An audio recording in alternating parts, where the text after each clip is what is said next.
นที่เคารพประชาชนลาวอันที่เป็นที่รัก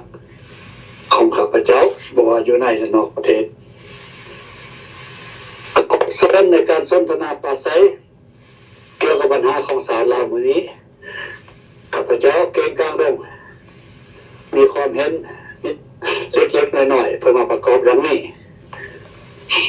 เมืองลาวเฮาหันเดียวนี้ฮิตของประเพณีเคารพธรรมเนียมหลักมันทางจิตใจแม่นถอยหลังที่สุด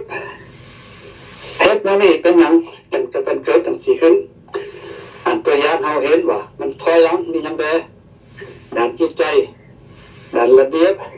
ขนบธรรมเนียมในครอบครัวส่วนรวมส่วนบ้านส่วนเมืองเอาการศึกษาสักคนเล็กน้อยเฮาขาดระเบียบวินัยเห็นดำในห้องเรียนซุบลุกซุบยากินเหล้าเมายาทั้งนี้เป็นต้น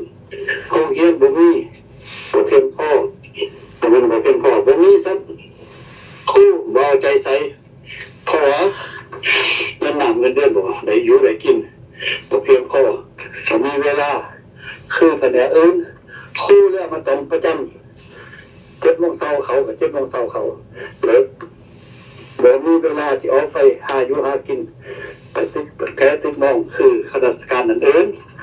แต่ว่าถ้าบ่มีอันกินแล้วก็จำเป็นสอนเด้บ่สอนเด้มันมีประกอบเหตุผลนี้มันย้อนหยังจะเป็นจังซี่จากการมางเพเศร้าคำศาสตร์ของเฮาโดยจักรพรรดิท้องถิ่นเวียดนามถือว่าล้ำเลิศแผ่นดินยังไงแผ่นดินลาวเฮาทำสามเกียงวัฒนธรรมเกียงความคิดเกียงวัดความรักษาออกปั๊บให้เลือดแต่หามกายล่าคนลาวหอดบ่มีหยังสินะง่ายในการขอเอาเนาะ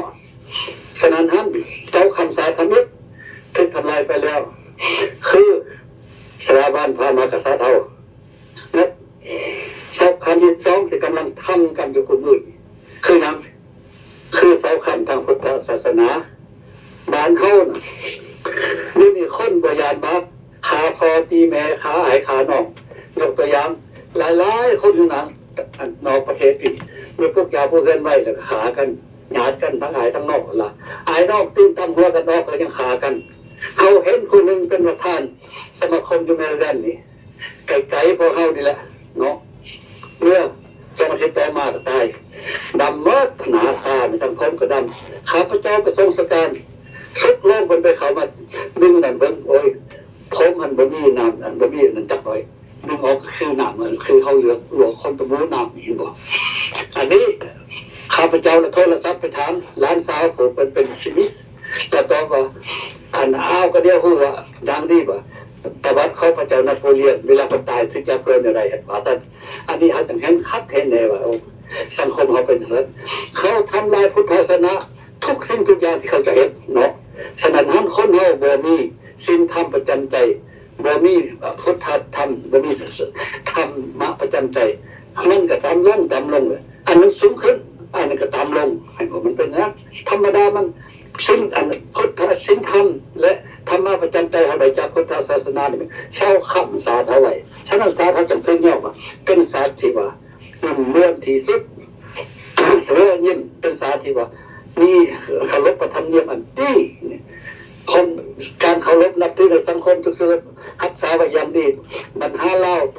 ปัญญาของเราดีแล้วนั่นเนี่ยเดี๋ยวมันบ่มีแล้วไอ้น้องนี่จะโปร่งทรงเจนเมาวันวัตถุที่บอกเป็นตาสแตกขึ้นมาเป็นจังซี่ข้าพเจ้าเขาบอกตัวนี้ก่อนเชิญผู้อื่นก่อนเชิญต่อไป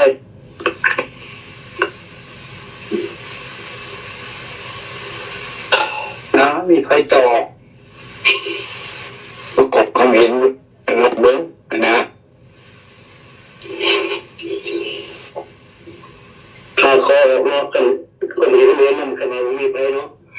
คนปีหาสองครับเจ้าดิฉันเป็นประบาดเมื่อก่อนนี่มันไปเบลอเป็นยังจะไปเบลอพวกทุกสิ่งทุกอย่างกันคือทานประกาศไว้มันถึงทำลายโมเมนต์ศาสนาทุกสิ่งทุกอย่างมันถึงทำลายไปเบิดจับหางกับอะไรจับหัวกับอะไรเพราะว่าระเบียบการปกครอง แต่ละท้องถิ่นก็ไปกันคนละบอนแต่ละบ้านก็มีปีกของประเพณีแนวแปลกประหลาดที่ว่าเขาบ่เคยเห็นก่อนปี1975เราแต่สิจับเราแต่พ่อบ้านสิเฮ็ดเมืองก็เอาแต่เจ้าเมืองสิเฮ็ดแค่เราแต่เจ้าแค้นสิเฮ็ดมันบ่มีกฎระเบียบในการปกครองบ้านเมืองคือสมัยก่อนมันบ่เป็นเอกภาพกันเบิ่งแล้วบริการปฏิบัติกฎหมายก็คือกันไอ้สังเกตดูอยู่ในประเทศลาวนะการบูจักกฎปฏิบัติกฎหมายกับบูกฎหมายไอ้บูจักวิธีปฏิบัติกฎหมายก็เป็นสามเหลี่ยมค่ำที่ก็ต้องไปจับเอาคนอยู่ในหันไว้เหมือนสแกมเมอร์นะเหมือนหลอกลวงเงินของคนอยู่ในทั่วโลกนะบ่ว่าแต่อยู่ในลาวในจีนในอเมริกาฝรั่งอังกฤษมันก็ถือคือโคบฆ่ามนุษย์ทุกสิ่งทุกอย่างอยู่ในหันบึ๊ดฆ่าอวัยวะมนุษย์สมปีเกิดขึ้นได้แต่ว่าไปจับเอาแต่ผู้ที่ถือเขาดึงไว้ให้ไปเฮ็ดเวียกซื่อๆเห็นบ่เกิดพวกนี้บ่ได้ถือโทษบ่ได้ไปรับผิดชอบเห็นบ่มันมีอยู่ใส่บ้านเมืองใดประเทศใดเขาเฮ็ดแบบนั้นก็แสดงว่าผู้ปกครองประเทศนั้นบ่รู้จักกฎหมายเห็นบ่อันนี้นี่มันเห็นคักปัญญังเห็นบ่บ่ได้คำว่าเรื่องปากท้องของคนคือมันกล่าวว่าเมื่อกี้นี่มันเรื่องของพวกกินใช้ก็ไม่จังได๋ซะนะคือเดือนอยู่ในประเทศเดินเสรีเขานี่มันก็จะบอกอะไรเป็นเงินเดือนหรือว่าอเมริกาเนี่ยปีนึงเขาได้30-40 พันหรือว่า70-80 พันหรือว่าแสนกว่าดอลลาร์ต่อปีมันก็กลุ่มอยู่กลุ่มกินเป็นครูก็กลุ่มอยู่กลุ่มกินเป็นตำรวจก็กลุ่มอยู่กลุ่มกินเป็นทหารก็กลุ่มอยู่กลุ่มกินเห็นบ่มันจะมาว่าโหเบิ่งสังเกตเอาแม่ทหารน่ะเกิดสิใส่ก็ยังบ่มีกินข้าวหาคนนี่จำเดือดแก้วแปลกอยู่หั่นเห็นบ่ในครูคือกันเป็นเรื่องสั้นต้นล้านปลายกินหยังล้านปลายกินมันบ่ได้วัน$100เห็นบ่$100อเมริกามัน2ล้านปลายเด้นี่เอายังมากินเด้นี่ข้าพเจ้าบ่การเครื่องของขายอยู่ในเมืองนอกนะแพงกว่าอยู่ในอเมริกาการอยู่การกินนะบ่เรื่องของอยู่ของกินเป็นศีลเป็นไข่เป็นไก่เป็นข้าวเป็นน้ำมันแพงกว่าในเงินหาบ่ได้ในเงินอื่นเด้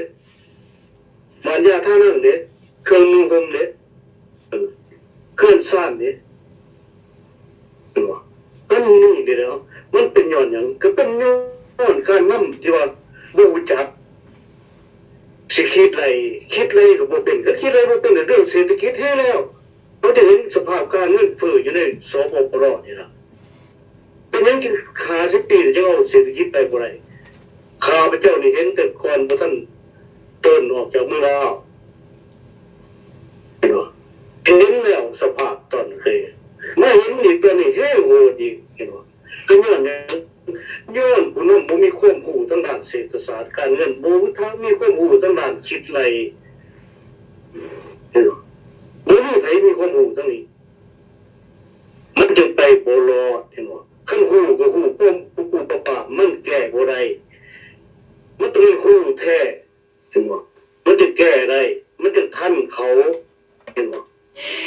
เขาเจอเบิ่งแล้วไปบ่รอดแต่ย้อนจังซี่เนี่ยคิดไรก็ยังบ่เป็นนี่ครับว่า4ว่า5เขียนชื่อตัวเองบ่ได้สิเว้าก็แต่ไรเลยแต่คันไปเฮ็ดเวียกเฮ็ดงานเปรียบว่านำบริษัทต่างประเทศไผสิอยากเอา